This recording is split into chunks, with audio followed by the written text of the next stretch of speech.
ইসলামকে চ্যালেঞ্জ করতে চাও? কারে খুশি করতে চাও?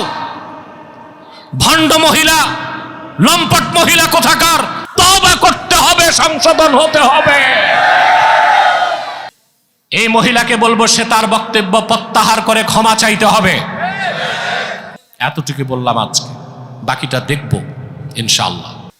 দেশ টিকে আছে বিদেশি প্রবাসীদের পয়সায়, পোশাক শিল্প আর ফরেন রেমিটেন্স, ঠিক না? এই দুইটা না থাকলে ডক্টর ইউনুসও কেরোসিন হইতো। ঠিকটা তো ঠিক মতো কইলা না? দেশে যদি টান পড়তো, সে কি তার গ্রামীণ ব্যাংক থেকে সুদ দিত?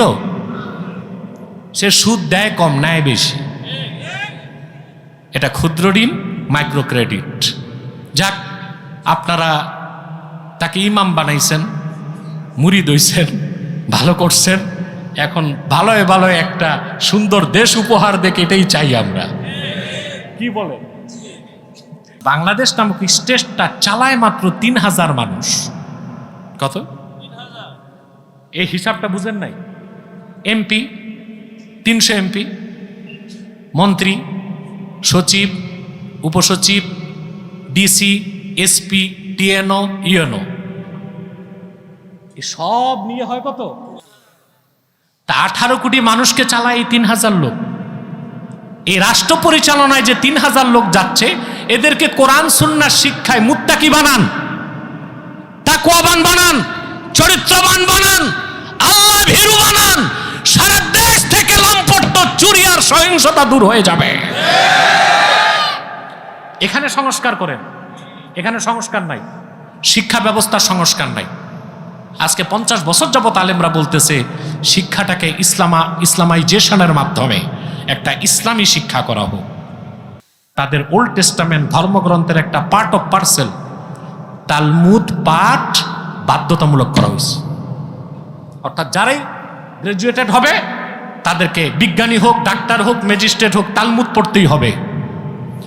মিথ্যাবাদীরা মিথ্যা ধর্মগ্রন্থকে শিক্ষা ব্যবস্থায় বাধ্যতামূলক করলো।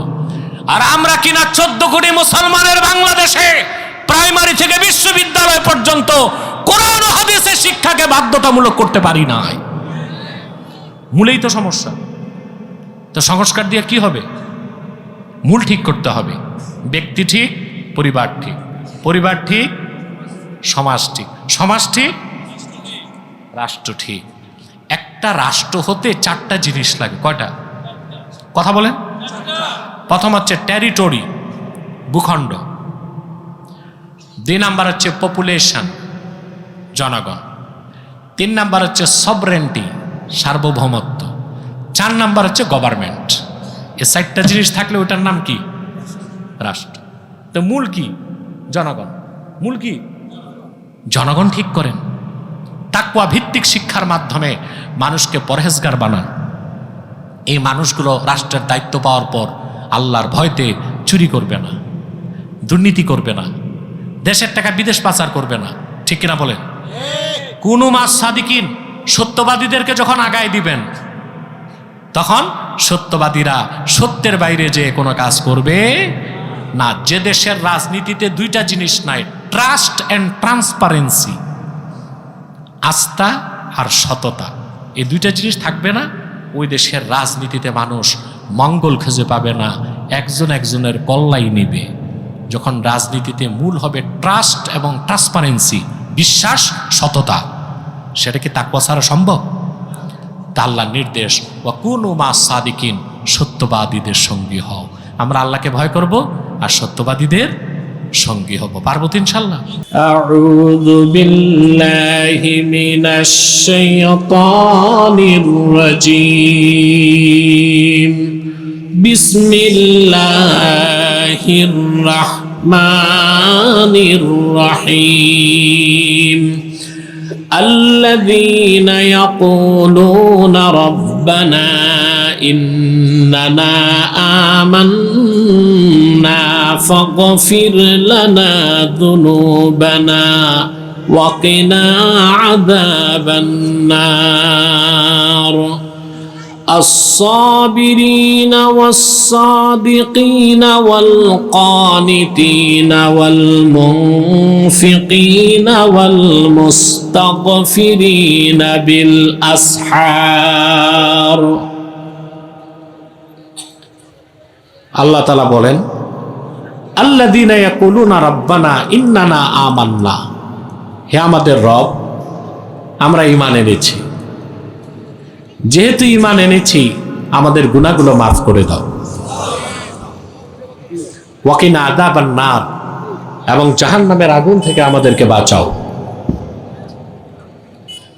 যে মানুষেরা ঈমান আনার পরে ভালো কাজ করার পরও ক্ষমা চায়, এ মানুষগুলো কি সাধারণ মুসলমান? এরা হচ্ছে সুপার ক্লাসের মুসলমান, ঠিক না? এই মানুষগুলোর বৈশিষ্ট্য কি, চরিত্র কি আল্লাহ বলেন الصابرين والصادقين والقانتين والمنفقين والمستغفرين بالأسحار, যারা ধৈর্যশীল,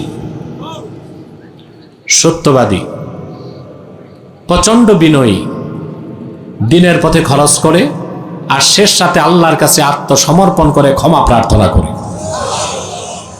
এই মানুষগুলো খাঁটি ইমানদার, মৃত্যুর সাথে সাথে আল্লাহ তাদেরকে গুনাহ মাফ করে বেহেশতের উচ্চ মাকাম দান করবেন, বলেন সুবহানাল্লাহ। আমরা কি এইরকম কোয়ালিফাইড মুসলমান হতে চাই? সুবহানাল্লাহ। কথাগুলো বোঝার জন্য এর আগের আয়াতে, দুটো আয়াতে আল্লাহ কি বলেছেন তা শুনতে হয়। এই সমস্ত পৃথিবী আল্লাহর পক্ষ থেকে চিত্তাকর্ষক করে দেওয়া হয়েছে, ঠিক না?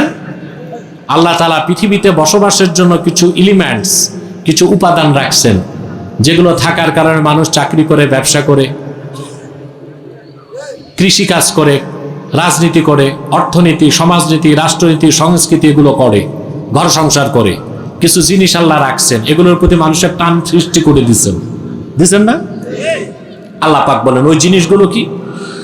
زين للناس حب الشهوات من النساء والبنين والقناطير المقنطرة من الذهب والفضة والخيل المسومة والأنعام والحرث ذلك متاع الحياة الدنيا والله عنده حسن المآب। আল্লাহ পাক বলেন, এই স্টেজে কথা নাই, সবাই বসে যান, কেউ দাঁড়িয়ে থাকবেন না, কেউ দাঁড়িয়ে থাকবে। আর এমপি সাহেবের চেয়ারের পিছে একজন ধরে রাখো। ওনাকে এমন একটা চেয়ার দিছে, এটা স্টেবল না।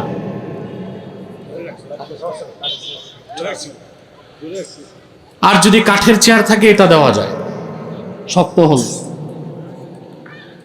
কথা শুনতেছেন? ঘুমটুম আসে? আল্লাহ কবুল করুন।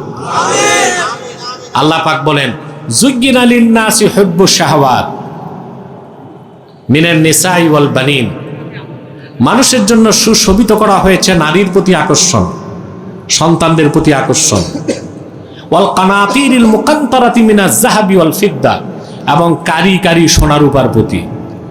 এগুলো মানুষ চায় না? নারীর প্রতি আকর্ষণ আছে আপনাদের? না থাকলে বিয়ে করেন কেন? বলবেন আমরা বিয়ে করি নাই। মায়ের প্রতি আকর্ষণ আছে না? বোনের প্রতি? সবই তো নারী। এই নারীর প্রতি আকর্ষণ আল্লাহ তৈরি করে দিয়েছেন, সুবহানাল্লাহ। সন্তানদের প্রতি আকর্ষণ, ভালোবাসা, কারি কারি সোনা রূপা।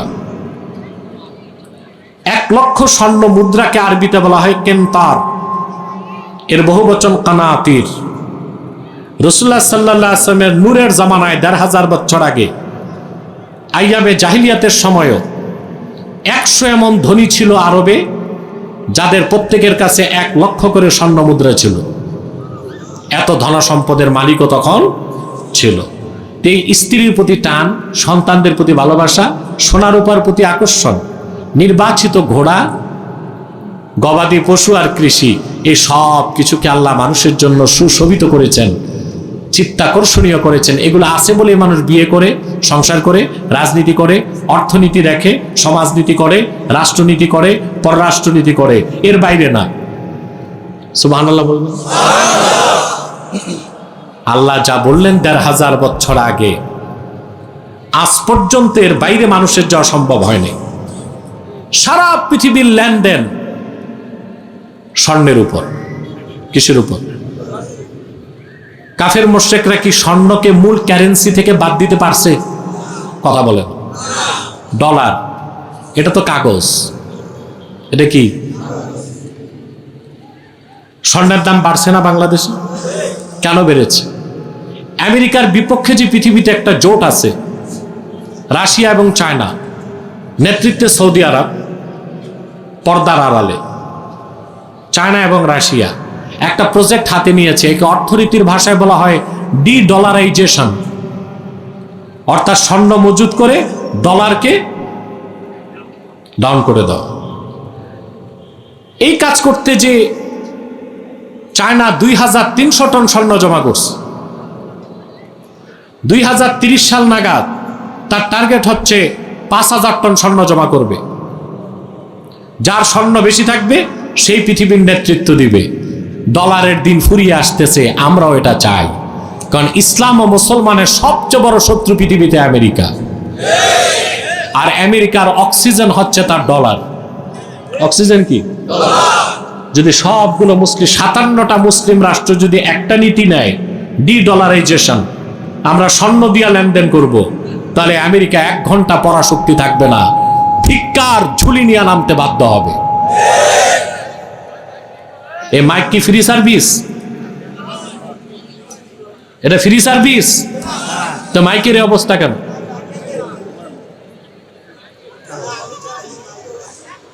তোমরা কিছু বলো না তো, তো ভয় পায়ে দৌড় দিবে, পুরাটাই যাবে। আরেকটু সাউন্ড বাড়াও। প্রিয় বন্ধুগণ, কথা শুনতেছেন? তাহলে মূল সম্পদ কোনটা? স্বর্ণ। কোনটা? তো এই যে জিনিসগুলো আছে, নারীর প্রতি টান, সন্তানদের প্রতি টান, কারি কারি সোনারূপা, নির্বাচিত ঘোড়া, গবাদি পশু, কৃষি, এই সব কিছুকে মানুষের জন্য সুশোভিত করা হয়েছে। মানুষ এগুলোর জন্যই দৌড়ায়, মারামারি করে, খুন খারাপি করে, ঠিক না? এরপর আল্লাহ তাআলা বলছেন, শোনো এবার, সব মানুষ আল্লাহওয়ালা নেককার বুজুর্গ মানুষেরও তো বউ লাগে। কথা বলেন। স্ত্রীর প্রতি টান আছে না? এটা তো থাকতেই হবে। আমাদের দেশে যারা তথাকথিত প্রগতিশীল বুদ্ধিজীবী মহল, তারা বলে চোখের আবার কিসের পর্দা, মনের পর্দা বড় পর্দা। এই জন্য তারা ফ্রি মিক্সিং, লিভ টুগেদার, পর্দাকে বিশ্বাস করে না, মহিলাদের সাথে অবাধ মেলামেশা করে। আমরা বললে বলে পর্দা তো মনে, চোখে না। আচ্ছা বলেন তো ভাই, একজন পুরুষের পাশে নগ্ন অবস্থায় কোনো মহিলা বসবে, পুরুষটার যদি কোনো ভাবান্তর না আসে, সেটা কি পুরুষ? আগুনের কাছে মোমবাতি নিলে তা গলবেই। রেস্ট্রিকশনকে বাদ দিয়ে নগ্ন মহিলার কাছে পুরুষ যে বসবে, কোনো বাইন্ডিং থাকবে না, পুরুষের মধ্যে যদি ভাবান্তর না আসে, ওটা পুরুষ না, ওটা হয় খাম্বা নয় হিজড়া। কারণ সৃষ্টিগতভাবেই নারীর প্রতি আকর্ষণ আল্লাহ তৈরি করে দিচ্ছেন। পার্থক্য হচ্ছে যারা আল্লাহকে ভয় পায়, এখানে তারা বাইন্ডিং এবং রেস্ট্রিকশনকে লক্ষ্য করে, ঠিক না? আল্লাহর ওলিরা একাধিক বিয়ে করতেন না? কথা বলে না, কারণ আল্লাহ এখানে সুযোগ দিচ্ছেন আর একটা রেস্ট্রিকশন দিয়ে দিচ্ছেন, فانكحوا ما طاب لكم من النساء مثنى وثلاث ورباع وإن خفتم ألا تعدلوا فواحدة। তোমরা তোমাদের পছন্দের নারীদেরকে বিয়ে করো, 2টা, সম্ভব হলে 3টা, পারলে লাগলে 4টা। তবে যদি একাধিক স্ত্রীর মধ্যে জাস্টিস, ইনসাফ, ন্যায় বিচার করার ভয় থাকে, তাহলে 1টা। তাহলে কয়টা? আমাদের দেশে কিছু মৌলবী সাহেব আছে, ওয়াজ করে 4 বিয়ে করা সুন্নত। এটা কোরআন হাদিসে নাই। 4 বিয়ে করার অনুমোদন আছে, কি আছে? অনুমোদন আছে। শর্ত পূরণ করতে পারলে করতে পারবেন, আর যদি শর্ত পূরণ করতে না পারেন তাহলে কয়টা? এখন যে ব্যক্তি আল্লাহকে ভয় পায় মুমিন, সে বিয়ে করবে 1টা, পারলে লাগলে 2টা, পারলে লাগলে 3টা, পারলে লাগলে 4টা, কিন্তু কখনোই সে জেনার কাছে, নারীর প্রতি আকর্ষণটা তার হবে বৈধ পথে, রেস্ট্রিকশন এবং বাইন্ডিং এর মধ্যে। কিন্তু যে কাফের অমুসলিম পরকালকে বিশ্বাস করে না, তার কোনো বাধা নাই, সে অবাধ যাতায়াত করে, ঠিক কিনা? সোনা রূপা টাকা পয়সা মুমিন অর্জন করবে, কিন্তু সেখানে সে লক্ষ্য করবে সেটা হালাল পথে হয় না হারাম পথে। কৃষিকাজ করতে যে মুমিন লক্ষ্য করবে সেটা হারাম পথে হয় না হারাম পথে।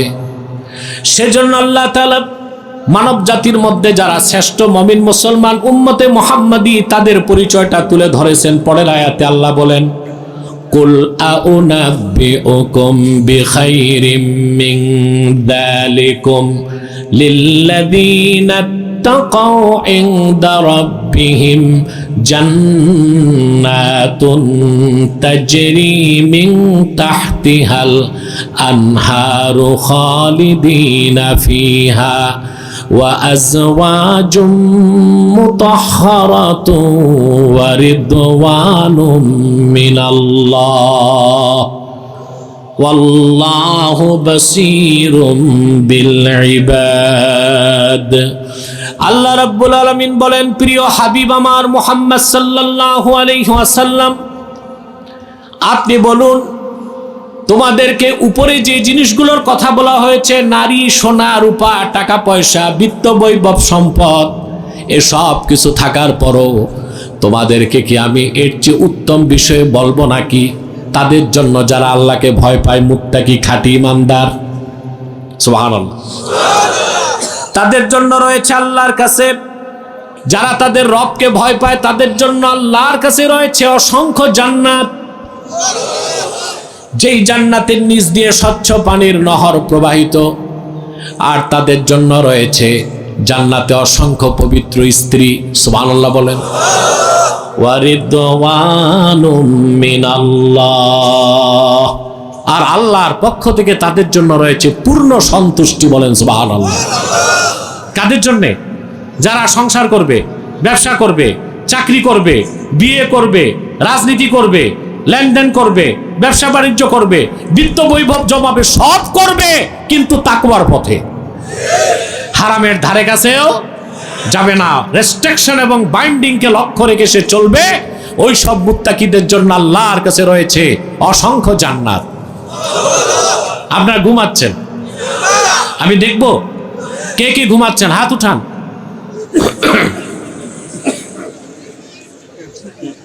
সেজন্য আমি বলি, হুজুগে বাঙালি না, না বুঝে বাঙালি। আর একটু মনোযোগ দেন। আমি জানি আমি তো ভোলায় আসতে পারি না সড়ক পথে, আমাকে আকাশ পথে আসতে হয়। সেজন্য আমাকে 2 দিন 4টা প্রোগ্রাম দিতে হয়েছে। একটা করে এসেছি গজারিয়াতে, কালকেও 2টো, একটা আপনাদের খুব কাছে, মানিকা, কাছে না? যাবেন তো ইনশাল্লাহ? ইনশাল্লাহ মানিকাতে আমি এই বছরের বিদায় মুনাজাত করব। তাহলে আরে বাবা, এই বছরের বিদায় মুনাজাত সবাইকে যেতে হবে দলে দলে, ইনশাল্লাহ। পারবেন না? সম্মানিত সুধী, তাহলে খেয়াল করুন গভীর মনোযোগের সাথে, যারা তাকওয়াবান, এই সব কিছুকে তারা গ্রহণ করবে তাকওয়ার পথে, তাদের জন্য রয়েছে আল্লাহর কাছে অসংখ্য জান্নাত, যে জান্নাত সমূহের নিচ দিয়ে স্বচ্ছ পানির নহর প্রবাহিত। আর রয়েছে তাদের জন্য অসংখ্য পবিত্র স্ত্রী। এটার ব্যাখ্যা বুঝলে মিয়া সাহেব হুশ ঠিক থাকবে না। অসংখ্য পবিত্র স্ত্রী আল্লাহ যাদেরকে দিবেন, আমাদের জন্য বেহেশতে তৈরি করে রেখেছেন, সেটার সাথে দুনিয়ার পরমা সুন্দরী স্ত্রীর কোনো তুলনা হতে পারে না। সুবহানাল্লাহি বিহামদিহি। আল্লাহ রাব্বুল আলামিন এতটা সৌন্দর্য দিয়ে তাদের তৈরি করেছেন, এই পৃথিবীতে আপনার স্ত্রী যতটা সুন্দরী হোক, যদি সে মিস ওয়ার্ল্ড হয়, বিশ্ব সুন্দরী হয়, বয়স বাড়ার সাথে সাথে তার চামড়া কুঁচকে যাবে, সৌন্দর্যে ভাটা পড়বে, এক সময় আপনার আকর্ষণ কমে যাবে। কিন্তু আল্লাহ তাআলা বেহেশতের মধ্যে যে স্ত্রীদেরকে দিবেন, মুমিনগণ একবার তাকায় সৌন্দর্য উপভোগ করবে, দৃষ্টি ঘুরায় আবার তাকাবে, সৌন্দর্য বেড়ে যাবে, আবার দৃষ্টি ফিরাবে, আবার তাকাবে, সৌন্দর্য বেড়ে যাবে। এভাবে অনন্তকাল তাদের প্রতি কোনো আকর্ষণ কমবে না। তারা হলো বেহেশতের আজওয়াজুম মুতাহহারা, বলেন সুবহানাল্লাহ। আর মুত্তাকিদের জন্য রয়েছে রিদওয়ানুম মিনাল্লাহ, এটা সবচেয়ে বড় পুরস্কার বেহেশতে। এটা বুঝতে পারছেন? জি না, বলার আগে বুঝলেন কেন? সহিহ আল বুখারীতে এই আয়াতের ব্যাখ্যা এসেছে, সব বেহেশতিগণ যখন বেহেশতে প্রবেশ করবে, স্বয়ং আল্লাহ তাআলা তাদের সামনে উপস্থিত হবেন। আল্লাহ রাব্বুল আলামিন ডেকে বলবেন, আমার জান্নাতি বান্দারা, আমার উপর তোমরা রাজি আছো নাকি? আল্লাহু আকবার। বেহেশতিরা বলবে, রাব্বুল আলামিন, যা চেয়েছি তা তো পেয়েছি, যা চাই নাই তাও তো পেয়েছি। তোমার হাবিব মুহাম্মদ সাল্লাল্লাহু আলাইহি ওয়াসাল্লামের উম্মত হবার সুবাদে গোটা সৃষ্টি জগতে আমাদেরকে তুমি সম্মান করেছো, আল্লাহ আমরা তোমার উপর রাজি আছি। আল্লাহ পাক বলবেন, রে জান্নাতীরা, সবচেয়ে বড় পুরস্কার এখনো দেই নাই, শুনে রাখো, আজকে আমি তোমাদের উপর সন্তুষ্ট হয়ে গেলাম, আর কোনোদিন আমি আল্লাহ রাব্বুল আলামিন তোমাদের উপর নারাজ হব না। এটা হলো রিদওয়ানু মিনাল্লাহ, আল্লাহর পক্ষ থেকে স্থায়ী সন্তুষ্টি, বলেন সুবহানাল্লাহ। এই যা কিছু শুনলেন, এই সব কাদের জন্য? এইবার আল্লাহ বলেন এই সব কাদের জন্য?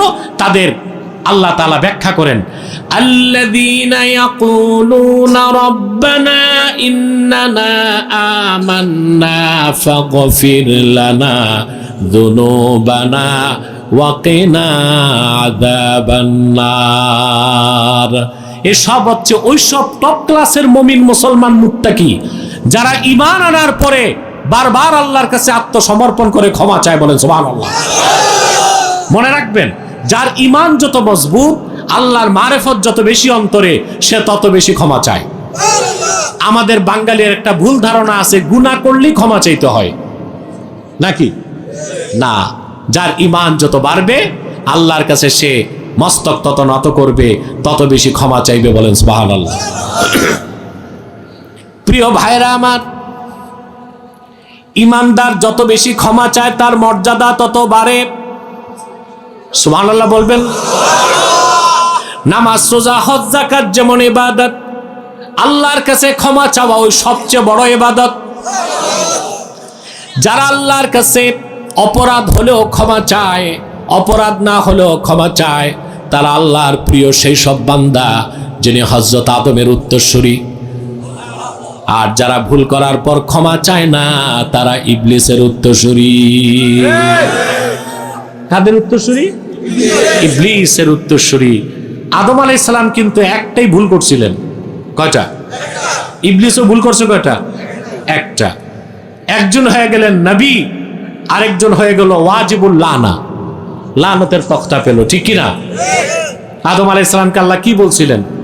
বেহেশত তাকে দিলেন, তার স্ত্রী তাকে দিলেন। আল্লাহ ডাক দিয়ে বললেন, وَقُلْنَا يَا آدَمُ اسْكُنْ أَنْتَ وَزَوْجُكَ الْجَنَّةَ وَكُلَا مِنْهَا رَغَدًا حَيْثُ شِئْتُمَا وَلَا تَقْرَبَا هَذِهِ الشَّجَرَةَ فَتَكُونَا مِنَ الظَّالِمِينَ। আল্লাহ পাক বললেন, হে আদম, তোমাকেও তোমার স্ত্রীকে, তুমিও তোমার স্ত্রী পরমানন্দে বেহেশতে বসবাস করো, যা খুশি তা খাও, তবে একটি বৃক্ষের কাছেও যেও না। এই একটাই হুকুম ছিল না? কথা বলে না। শয়তানের প্ররোচনায় আদম আলাইহিস সালাম ভুলটা করছেন, তাই বলে আমরা কি আদম আলাইহিস সালামকে গুনাহগার বলতে পারি? আল্লাহ বলতে পারেন, আমরা বলতে পারি না। উনি আমাদের পিতা এবং উনি ছিলেন নবী। সুবহানাল্লাহ। পিতা দোষ করলেও কি তার দোষ ধরা যায়? এটা যে ধরে, ওটা কি ভালো সন্তান না কুলাঙ্গার সন্তান? অতএব আদম আলাইহিস সালাম গুনাহ করছেন, পাপ করছেন, এই রকম কথা আমরা বলার অধিকার রাখি না। তিনি একটা ভুল করে তিনি বুঝলেন বাঁচার পথ একটাই, তওবার পথ। সুবহানাল্লাহ। আল্লাহ তাকে জান্নাত থেকে বহিষ্কার করলেন, তার স্ত্রীকেও নামাই দিলেন। আদম আলাইহিস সালাম আকাশ থেকে নামলেন, শুরু করলেন তওবা, ক্ষমা চাওয়া। সুবহানাল্লাহ। শত শত বছর তিনি ক্ষমা চাইলেন, কোনো ক্ষমা নাই, কোনো আকাশ থেকে আওয়াজ নাই। হঠাৎ আদম আলাইহিস সালামের মনে পড়ল বেহেশতের কথা, আল্লাহর হাবিবের কথা।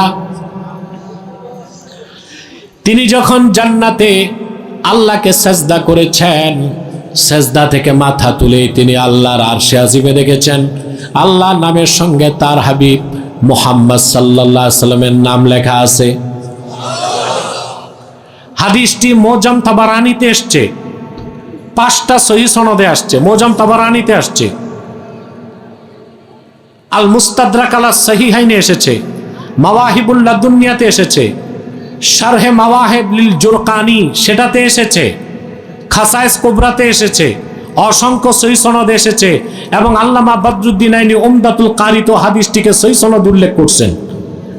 ইন্না আদামা রাআ ইসমা মুহাম্মাদিন সাল্লাল্লাহু আলাইহি ওয়াসাল্লাম মাকতুবান ফিল আরশ। হযরতে আদম সাজদা থেকে মাথা তুলে আমার আল্লাহর আরশে আজিমে দেখলেন আল্লাহর নামের সঙ্গে আল্লাহর হাবিব নূর নবীজি মুহাম্মদ সাল্লাল্লাহু আলাইহি সাল্লামের নাম লেখা আছে। আল্লাহু আকবার বলেন মুসলমান। যেখানে আল্লাহর নাম সেখানে রাসূলুল্লাহর নাম। সুবহানাল্লাহ, সুবহানাল্লাহ। যেখানে আল্লাহর নাম সেখানে রাসূলুল্লাহর নাম, বলেন সুবহানাল্লাহ। হযরত আদম আলাইহিস সালাম, হযরত আদম আলাইহিস সালাম দুনিয়াতে আসার পর শত শত বছর তওবা করলেন, তওবা কবুল হয় না। হঠাৎ মনে পড়লো বেহেশতের কথা, হাত তুলে আল্লাহকে বলেন, আল্লাহ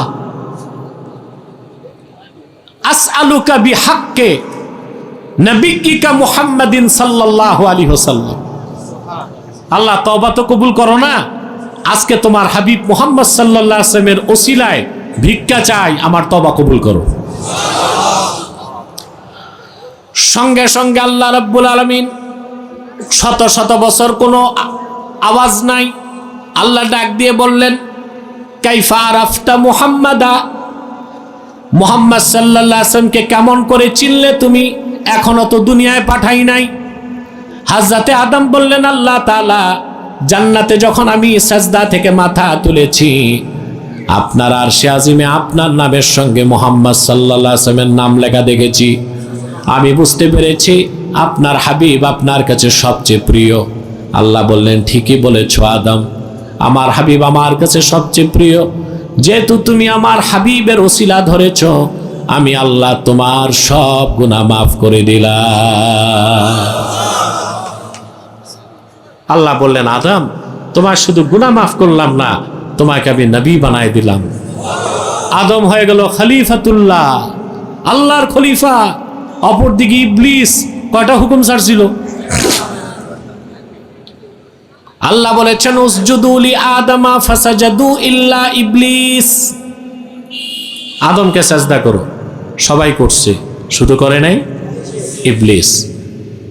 তাকেও বহিষ্কার করা হলো।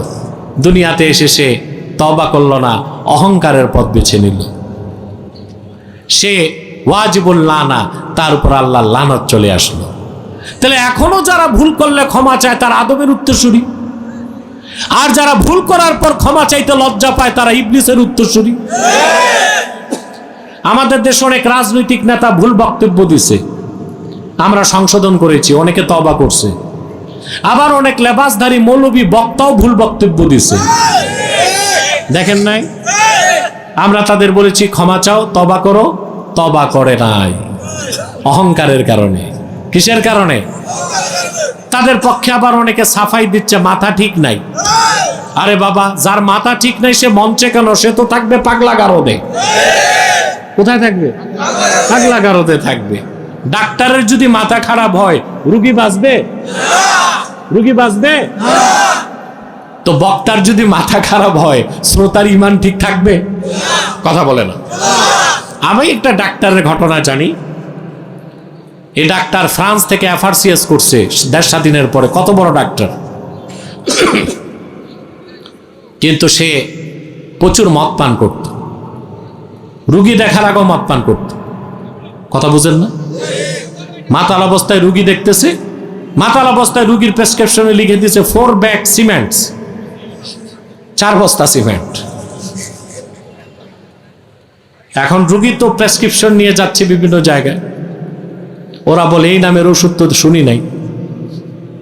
ফিরে আসছে চেম্বারে, কম্পাউন্ডার বুঝে গেছে স্যারে আকাম কোথায় করছে। তার বাড়ির কাজ চলতেছিল, মাতাল অবস্থায় মিস্ত্রিরে লিখতেছে, রুগীরে লিখে দিয়েছে 4 বস্তা সিমেন্ট। তো ডাক্তার যদি মাথা খারাপ হয়, রুগীর জান বাঁচবে? আর বক্তা যদি মাথা খারাপ হয়, শ্রোতার ঈমান থাকবে?